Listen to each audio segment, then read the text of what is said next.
Nasi kandar satu bang. Baik man, nasi kandar satu makan Makan satu bang. Okey, baik man. Kita try nasi putih. Boleh. Kuah banjir, campur. Okey, baik. Memang sul mat. Sedap man, sedap kuah banjir. Wah, ini ni macam ni. Ini joki pining apa ni? Lincah mat. Wah. Okey, lauk apa man? Bagi telur sotong abang. Telur sotong, baik. Telur sotong satu. Okey, kita tengok lauk dia. Telur sotong. Telur sotong. Telur ikan ada bang, telur ikan. Telur ikan ada. Telur ikan satu. Telur ikan satu. Lagi man. Telur rebus.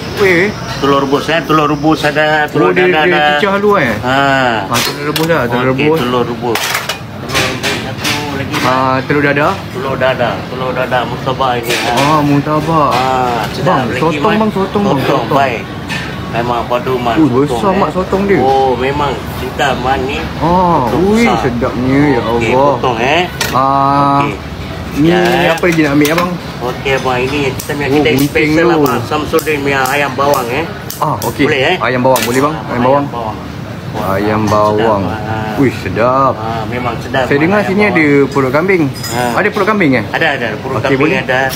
Boleh boleh. Okey. Perut kambing sikit. Ni perut kambing. Kali kedua saya makan mat perut kambing. Perut kambing. Okey. Lemsek man, lemsek. Ketam. Ketam boleh man, ketam boleh. Ketam. Okey. Sebelah ketam tu saya rasa macam burung puyuh bang. Burung puyuh. Ketam satu. Burung puyuh satu bang. Okey, burung puyuh Jarang ada burung puyuh burung puyuh ada. Boleh burung puyuh. Okey, burung puyuh.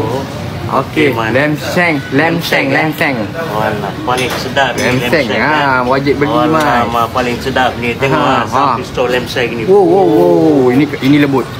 Okey, macam biasa gearbox. Okey, gearbox Gearbox mat. Kali kedua juga kita makan nasi kandar gearbox boleh. Gearbox lepas tu okey bang, bendi cili, cabai dengan bendi. Cabai satu. Bendi Okey man, bendi. Telur masin. Telur masin. Okey, telur masin. Okey, last sekali bawang Ni. Ini sur mat. Ini memang sur mat. Joki ni padu mat. Nasi kandar Samsudin. Memang padu mat, memang